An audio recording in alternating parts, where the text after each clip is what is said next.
In one of the final major acts of his administration, President Biden commuted the sentences of roughly 1,500 people Thursday and pardoned another 39. The White House called it the largest single-day act of clemency in modern history. It comes just over a week after Biden's highly criticized decision to grant his son, Hunter Biden, a broad pardon for any crimes he has or may have committed over the past decade. CBS News Chief White House correspondent Nancy Cordes joins us now. Nancy, who was included in this round of clemency? Well, Lindsay, the 39 individuals who were pardoned, we're told, had all committed nonviolent offenses. The White House made sure to point that out right away. As for the 1,500 people from around the country who saw their sentences commuted, they fell into a number of categories. First of all, we're told that they were all serving their sentences in home confinement, that they were sent home as part of a COVID-era program. So these are already people who were deemed safe enough to be let out of prison and to serve out some of their term from home.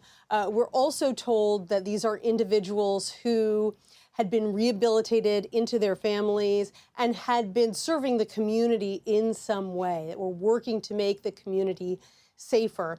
And then finally, a number of these 1,500 individuals were serving sentences that were longer than sentences would have been had they been convicted for the same crimes today, because sentencing guidelines change over time, laws change over time. So in some of these cases, these individuals were serving long prison sentences for crimes that they would have gotten much shorter prison sentences for today if prosecutors would have chosen to convict at all. Can you put this into historical perspective for us?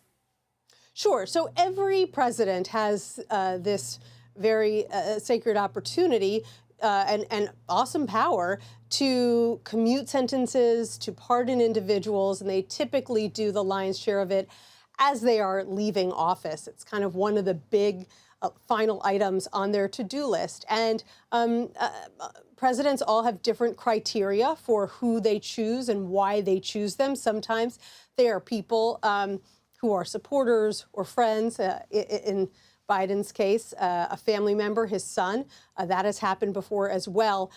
In this case, the Biden administration is trying to make a point that, yes, they heard the criticism when the president went back on his position about 2 weeks ago and did, in fact, pardon his son, Hunter. And they're saying they heard the criticism from around the country that they should extend those kinds of second chances, that kind of grace, to other people who have been convicted of, in some cases, serious crimes.